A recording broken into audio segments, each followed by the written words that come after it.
निर्मळा म्हणे हाची परमार्थ, निर्मळा म्हणे हाची परमार्थ, संतांचा सांगात दिननिशी शुद्ध भक्ती भाव नामाचे चिंतन, याची मुख्य कारण परमार्था ऐसी आता पदर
समाधिराज वैराग्यवंतं सुविचारयुक्तं नमामि जोगं शिरसा गुरुंदम। आता हृदय हे आपुले चौफाळुनिया भले, वरी बैसो पाऊले श्री गुरूंची। नमो ज्ञानेश्वरा नमो ज्ञानेश्वरा, निवृत्ती उदारा सोपान देवा, मुक्ताबाई नमो त्रिभुवन पावनी, आद्यत्रय जननी देवांची। भगवान गड मंदिरी वसे माझाया, चरणाशी अर्पितो अजन्म ही काया, जगदीश्वराशी। भगवान शिवांच्या कृपेने वसलेले हे गाव सगळ्या गावकरी मंडळींची सेवेची भावना आहे। आपण रोज पाहतो की सगळी माणसं कुठलंही कार्य असेल, लहान लेकरांपासून ते वृद्धांपर्यंत रात्रीच्या 2 वाजेपर्यंत या ठिकाणी सेवा करतात। आणि भावनिक गाव आहे, सेवाभावी गाव आहे। आणि बाहेरून येणाऱ्या, इथे येणाऱ्या वारकरी संप्रदायाच्या सर्व सेवा करणाऱ्या मंडळीला सुद्धा या गावाची आवड आहे। कारण जिथं सेवा आहे त्या ठिकाणी वेगळं चैतन्य असतं। म्हणून या सेवेकरता उपस्थित आमचे कथेला साथ करत असणारे आमचे मार्गदर्शक आबा आहेत, मौली आबा डाबीकर आहेत, आमचे आबा आहेत। तसेच बाहेरगावचे भजनी मंडळ जर पाहिलं तर न चुकता आपल्या वचनाशी एकनिष्ठ राहून, परमार्थाशी एकनिष्ठ राहून या गावची सेवा करतात। आणि आपल्या वचनाला न बदलणारे हे जुने भाविक वारकरी आहेत, भाविक विश्वासी तुका म्हणे नमन त्याशी असे असणारे आमचे मोतीराम बाबा, आमचे आता चाल म्हणली विठ्ठल बाबा, हा विठ्ठल बाबा आणि मोतीराम बाबा दोघांचीही जोड आहे आणि जुनी तालीम आहे। आणि आमच्या बाबांचं प्रेम आहे या गावावर। नाहीतर आजकाल भजनी मंडळीचं असं आहे, महाराजासहित असं आहे, दुसरीकडे जर वाढवून द्यायला लागले तर जबान वचनानं मोडी बोलिले. वारकऱ्यानं कधी आपली वाचा ही असत्य करायची नसते. याचं प्रमाण देणारी ही आमची दरवर्षी येणारी संप्रदायातली मंडळी, त्यांना मनापासून धन्यवाद आहे. आणि गावातील विशेष तरुण मंडळीला सुद्धा धन्यवाद आहे. विठाला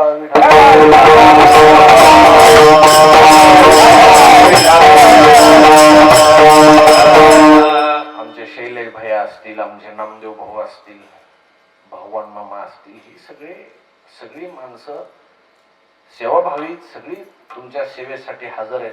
गावातील भजनी मंडळी असतील, आमच्या गावातील तरुण इथं जे भजन करण्यासाठी थांबले तुमच्या गावातील ना, त्यांचं एकदा मनापासून अभिनंदन माना तुम्ही टाळी वाजवून. कारण हे महाराज उद्याचं भविष्य आणि अतिशय महत्वाचं आहे. कारण गावातल्या माणसाचं महत्व, गावातली माणसं जेव्हा निघून जातात तेव्हा कळतं बाबा. जोपर्यंत आहे तोपर्यंत त्यांच्या परमार्थाला लोक नाव ठेवतात, हे समाज आहे. पण गावातल्या माणसाने गावातल्या कलाकारांची किंमत केलीच पाहिजे. त्यांना लागत काही नाही, थोडासा आदर सन्मान, या बसा उठा, बाकी काही तुमच्याकडून त्यांना अपेक्षा नाहीये. फक्त तुम्ही गोड बोलावं आणि त्यांची सेवा नवलाने आई वडिलांसारखी पाहत राहावी, एवढंच जपायचं. तसेच सुंदर आमची संसिष्टीमय रोज कथेलाही कीर्तनालाही माधव बाबा साऊंड सर्व्हिस, त्यांनाही धन्यवाद आहेत. मृदंगाचार्य आमचे मृदंग सम्राट जिवलग असणारे हनुमंत महाराजजी, आणि हनुमंतासारखंच त्यांचं सुद्धा वाजवण्याचं कार्य. कारण प्रत्येक क्षेत्रामध्ये जीव द्यावा लागतो. कारण जीव दिल्याशिवाय देवाचा आशीर्वाद त्या क्षेत्रात प्राप्त होत नाही. विठाला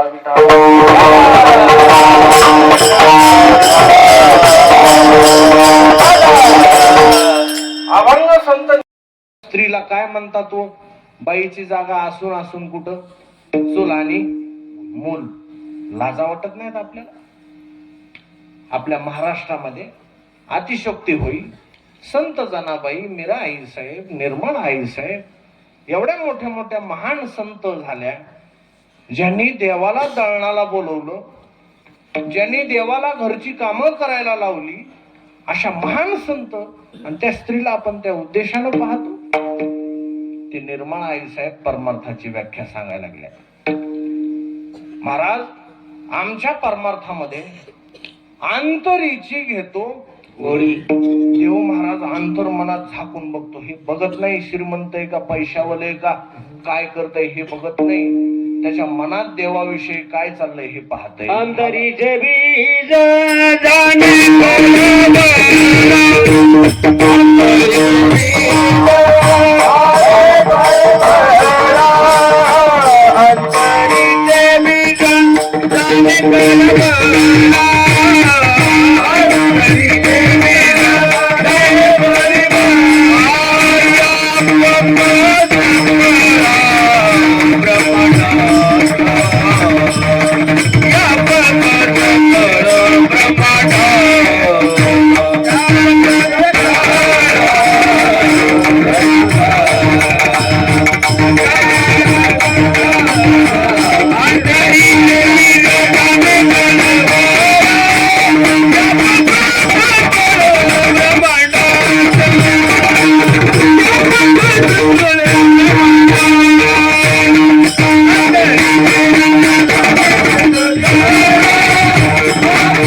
न सांगता तुम्हा.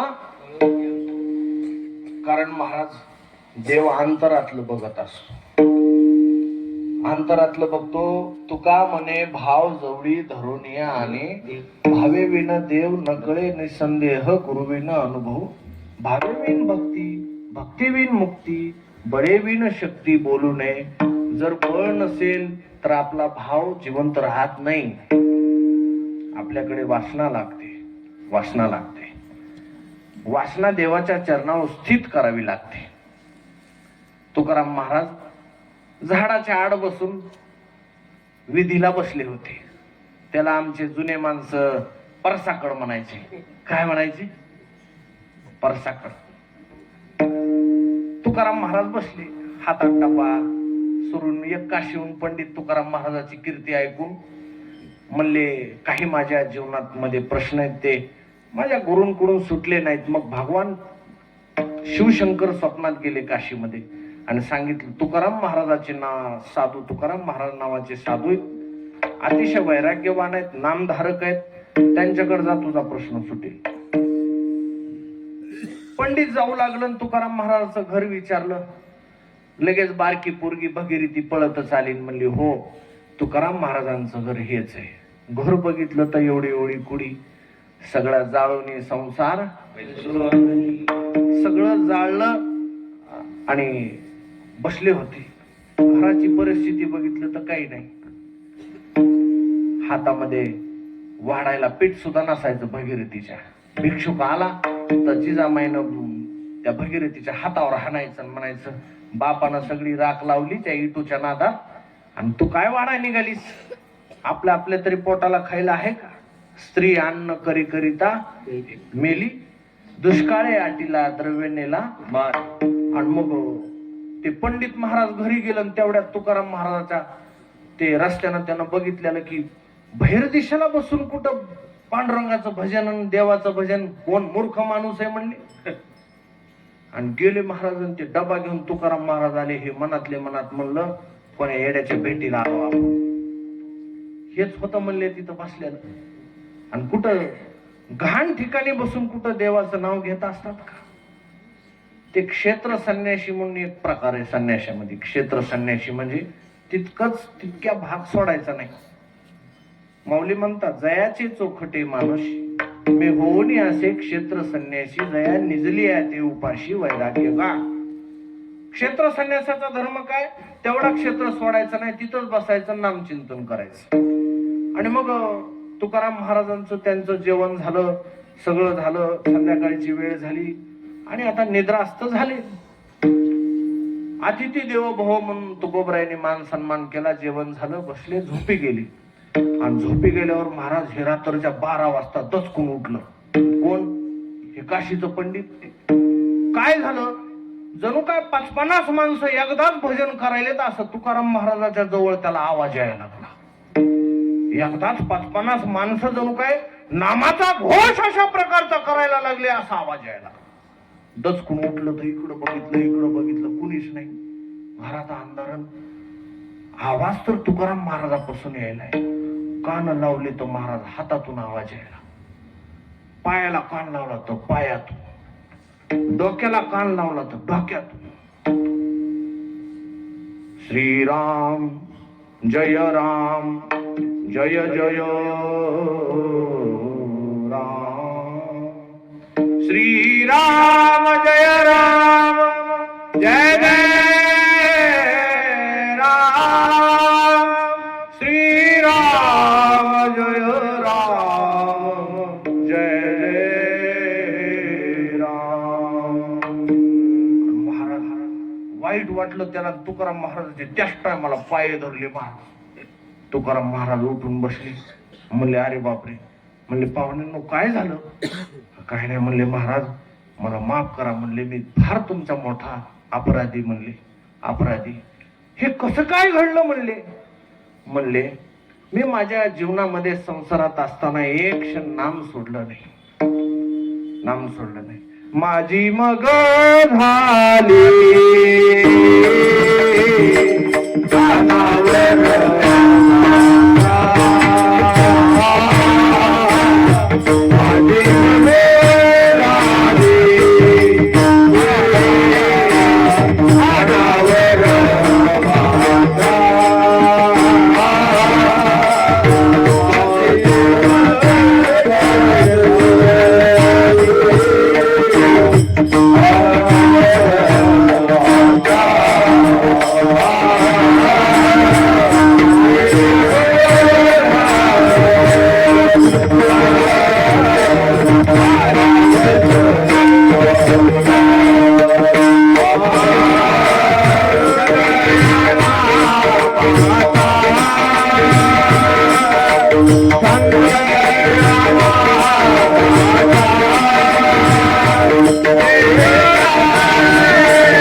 वैराग्य पाय दाबते तुकाराम महाराजाच. एक जणाच्या घरापुढी भावानं भरून गेलेले तुकाराम महाराज निर्मळाबाई सांगायला लागल्यात, व्याख्या उदाहरण द्यायला लागल्यात. 700 वर्षापूर्वी एक स्त्री परमार्थाचा अर्थ सांगते. ही स्त्री संताची श्रीमंती आहे बरं का. विठाला विठाला विठाला. एक जणाच्या घरी मोठा बंगला आहे. 50-50 लाखाच्या गाड्या लागल्या. मोठे मोठे सुगंधित पदार्थ जम्मू काश्मीरहून शाली आणल्या सत्काराला. जम्मू काश्मीरहून फळ आणले. मोठ्या मोठ्या शाली कपडे दरबार भरला. आणि गावातले लोक म्हणायले, पाटलाच्या बंगल्यावर आज कुणीतरी विशेष पाहुणा येणार आहे. कुणाच्या बंगल्यावर? मला एवढा सुगंध सुटलाय म्हणल्यावर नक्कीच फारच मोठा माणूस कुणीतरी येणार आहे. आणि ते बंगला होता दुर्योधनाचा. कोणाचा होता? महाभारतात असं वर्णन आलेले की जम्मू काश्मीर गुमान पंजाबहून कपडे मागवले होते कृष्णाला खुश करण्यासाठी. आमंत्रण दिलं. उद्धवाच्या सोबत श्रीकृष्ण आले. जरा उंच जागेवर थांबले. खाली असं गाव. हस्तिनापुरात जायच्या अगोदर म्हणले, अरे बाबा, इथून पुढं माझ्या मनात थोडी जळजळ व्हायला लागली बघ. हे सगळी दुर्गंधी देवाला त्याच्यामध्ये भावाचा एक कण सुद्धा दिसत नव्हता. म्हणले ही दुर्जनाची दुर्गंधी म्हणले. आणि दुर्योधन पाया पडायला महाराज भेट झाली. समोरासमोर ढोलन ताशान गजरन एवढं मोठं वैभव. निस्त्या जिशेब्या लावल्या फुलं देवाच्या अंगावर. देव फुलानं बुजून गेला. आणि असा सत्कार झाला देवाचा भव्य की महाराज देव असा भारावून गेला की काय याची संपत्ती, काय याचं मोठं नाव आहे. पण दुर्गंधीमुळं मन उदास होताना उद्धवाच्या हाताला धरलं कृष्णानं आणि म्हणू लागले, उद्धवाची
म्हणले उद्धवा माझ्या विदुराच्या घरीच इथं थांबायचं नको. पोटात आग उठली म्हणले माझ्या विदुराच्या घरी चल, तिथं स्नान करू, जेवण करू, सगळं करू आपण. न बोलवता दुर्योधनानं सगळं केलंय 6 महिन्यापासून. न बोलवता विदुराच्या घरी देव जाणार आहे. याची मुख्य नाव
भावनामाचे चिंतन हेची मुख्य कारण परमार्था. देव गेल्याच्या नंतर विदुरानं आपल्या पत्नीला हाक मारली. म्हणले ऐकलंस का, आपल्या घराकडे कोण यायला लागले बघ जरा. स्नान करू लागली. म्हणले कृष्ण यायला लागलेत. कृष्ण अर्धे कपडे अंगावर नेसले, साडीचा पदर अंगावर टाकला आणि बाहेर आली आणि कृष्णाकडे बघू लागल्यावर कृष्ण येऊ लागले. कृष्ण येत असताना एक एक पाऊल तिच्या दिशेने येत असताना दोन्ही हात वर केले आणि म्हणले आता माझा भाऊ पार झाला. इतक्या दिवस ज्यांची मी वाट पाहत होते ते माझे मालक आज श्रीकृष्ण माझ्या घरी येणार आहे. आणि घरी आल्याबरोबर महाराज देव चौकटीत आल्याबरोबर ओवाळाय आली. देवाला ओवाळाय आल्यावर त्या वातीला तेल नाही, काडी पेटाना तशीच ओवाळायला लागली. आणि ओवाळायचं श्रीकृष्णाला ओवाळायचं तर उद्धवालाच ओवाळायला लागली. काहीच कळना. देह भाव हरपला तुझं पाहता विठ्ठला. आणि घरात हाताला धरून ओढायला लागली. पाहुणे घराशी आजी आले ऋषिकेशी काय करू उपचार, काय करू उपचार.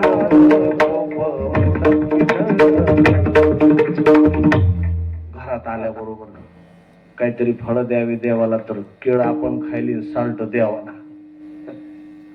पाटावर आपण बसायली, देवाला खाली बसवायले. कुठं ठेवू कुठं नाही, मन भरून आलं, रोम रोम भरून गेलं. बोला बा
ऐकावं बोलावं भावे गावे गीत शुद्ध करून या चित्त तुझं भाव आहे देव तरी हा सुलभ उपाव कोणता उपाव आहे तिसऱ्या चरणात सांगाले निंदा द्वेष स्तुती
अतिशय सूत्र पद्धतीनं मांडलेला अभंग आहे अतिशय सूत्र याच्या जीवनाचे काही मुख्य 3 सूत्र ध्रुपदामध्ये सांगितले शुद्ध शुद्ध भक्ती एक सूत्र भाव दुसरं सूत्र तिसरं सूत्र नामाचे चिंतन 3 सूत्र जीवनामध्ये अंगी करावे टाकून कोणते द्यावे ते इथून पुढे सांगायला लागले निंदा टाकावी द्वेष टाकावा स्तुती टाकावी मान अपमान टाकावा वमना समान लेखा आदी संतांचा सगळ्यात मोठा प्रामाणिकपणा आहे महाराज मला सांगा असा कोण माणूस आहे इथं बसलेला किंवा आतापर्यंत जन्माला आलेला एखादा महाराज की त्यांना आपल्या मनात आलेल्या वाईट गोष्टी सुद्धा सांगितल्या कोण असा आहे ज्याने मनात एखाद्या विषयी वाईट वासना उत्पन्न झाली कोणाविषयी वाईट वासना उत्पन्न झाली त्यानं लगेच डायरेक्ट सगळ्या समाजात सांगितलं की हो माझ्या मनाला ही वाईट वासना उत्पन्न झाली आपल्या इकडे काकडा केला जातो कार्तिक महिन्यात वारकरी रोज करतात कार्तिक महिन्यात अनुषंगाने केला जातो मंदिरावर तुकाराम महाराज काकड्याला निघाले आणि काकड्याला निघाल्याच्या नंतर जशाच तसं महाराज संताचं कसं आहे माहिती का संताचं गोष्ट अशी निंदा जरी केली तरी स्वतःची करतात दुसऱ्याची नाही स्तुती जरी केली ती देवाची करतात दुसऱ्याची नाही आपण निंदा दुसऱ्याची करतो स्तुती स्वतःची करतो म्हणून दुःखी आहे विठाला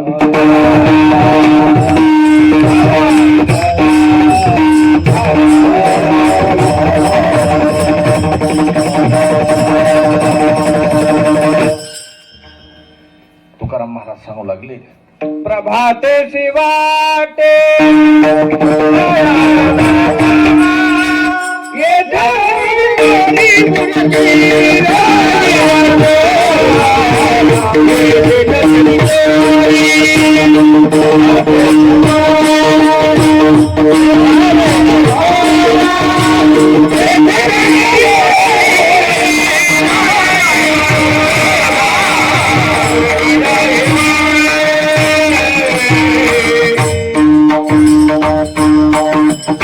कामिनीले चित्तने अवलोक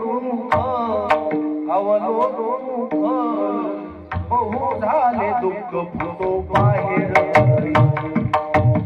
किती स्पष्ट एवढं सांगणार आहे का कुणी म्हणून ते तुकाराम महाराज आहेत निर्मळ आई साहेब आहेत ते सांगतात निंदा करायची झाली तर स्वतःची करीत बसा. तो किती नालायक आहेस. माझे मध पोटी बळ माझे मध पोटी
किंवा जळवत येथे उपजवती जळू माझे कर्म वाया सायासाची जोडी माझे तुमचे पाय. हे जे आहे ना हे काय करतात मला अनावर करून टाकतात. रात्रंदिन आम्हा युद्धाचा प्रसंग अंतर्बाह्य जग आणि मन. म्हणतो तुकोराय म्हणले करिया तिमिराचा नाश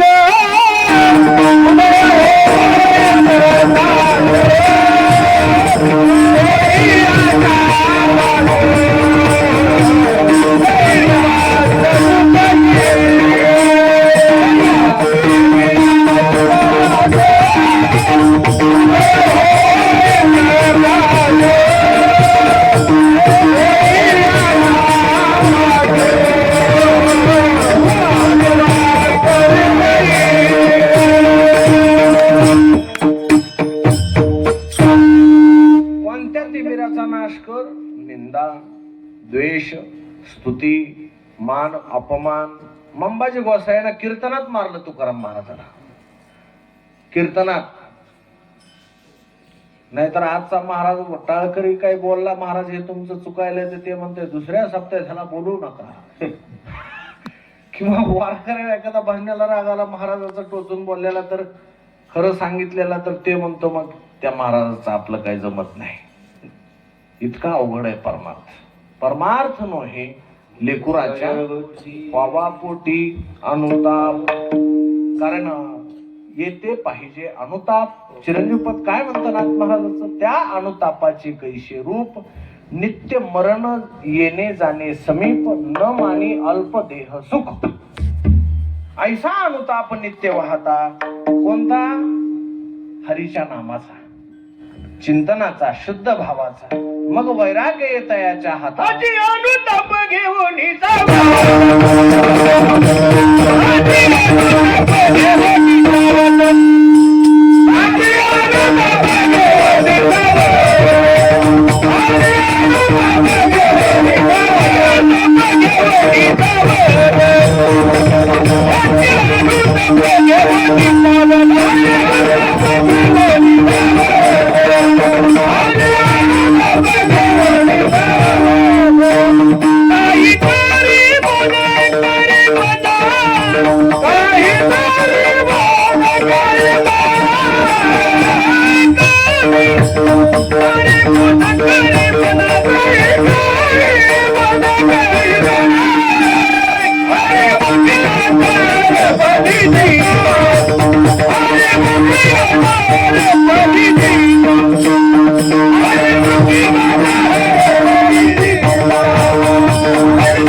निंदा मी करणार नाही, द्वेष मी कुणाचा करणार नाही, स्तुतीही कुणाची देव सोडून करणार नाही. निंदा अथवा स्तुती करावी देवाची, कीर्ती मानवाची वापरू नये. एक गाऊ आम्ही असो. मग काय झालं? मान अपमान सारखा मानीन, निंदे कोणी मारी, वंदे कोणी पूजा करी, मज हेही नाही तेही नाही, वेगळा तोही पारसोनी. मंबाजी गोसायचे पाय धरेल म्हणले, महाराज तुम्ही कीर्तनात असल्याशिवाय करमत नाही. सगळे श्रोते आहेत म्हणले, पण तुम्ही नाहीत म्हणून मला वाईट वाटलं म्हणून बोलवायला आलो. मला मारून तुमच्या हाताला कुठं जखम झाली का? ते तुकाराम महाराज आहेत. अंग कापल्याच्या नंतर ज्या रक्तातून तुळशी प्रकट होत असतात ते भगवान बाबा लोकांना कधीच दोष देत नाहीत. ते फक्त पांडुरंगाला सांगतात, कुठपर्यंत माझी परीक्षा पाहणार आहेस तू, तरी काय पाहणार आहेस? हे अंग कापून टाकतो. आम्हाला अवयवाची गरजच नाही. तुळशी ओ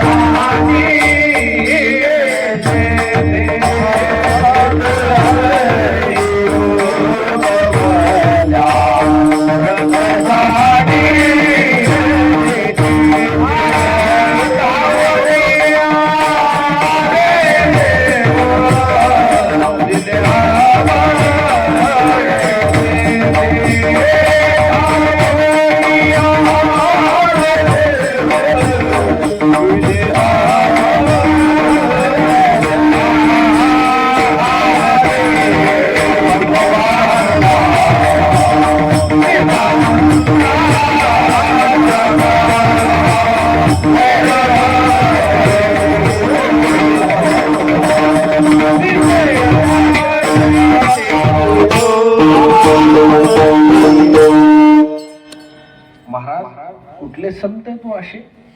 मला जरा 18 पुराण वाचा, सगळे सांगा बरं. एखादा संत असा दाखवा, शरीर कापावं, काटा मोडला तर माणसं दवाखान्यात जाते. विजा झाली, मायबापाचं नाव घेऊन साप दिसला तर ओरडतात लोक. काळाची भीती. शरीर कापलं सामान्य गोष्ट वाटते तुम्हाला ही? नुसत्या रक्ताच्या सड्यात बाबाने पडावं. आणि त्याच्यातून तुळशी माता सारखी, मी नेहमी सांगत असतो, तुळशी माता ही संताच्या साठी जर उगवत असेल तर तिची पूजा केल्याने आपल्या जीवनातले दोष का जाणार नाही? विठाला विठाला.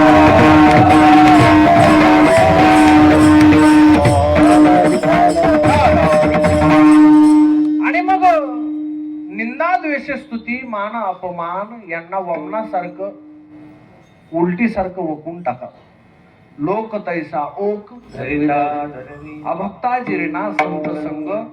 वमन म्हणजे उलटी, त्या उलटीसारखं समजावं कुणी द्वेष. हे बघा, निंदा तरी मोतीराम बाबा समोर होते, समोरून आल्याला दगड येतो, पण स्तुती ही पाठीमागून आलेलं आहे, कधीच कळत नाही, कधी पतन करील.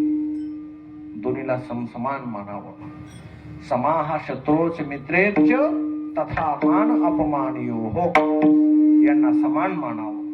आणि त्या ठिकाणी मग निर्मळाबाईने हे सूत्र सांगितले.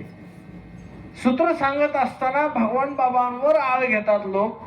तुकाराम महाराजाकडे नारी पाठवतात. त्यावेळेला तुकाराम महाराज म्हणतात, आमच्या जीवनामध्ये निर्मळाबाईचे संस्कार आहेत.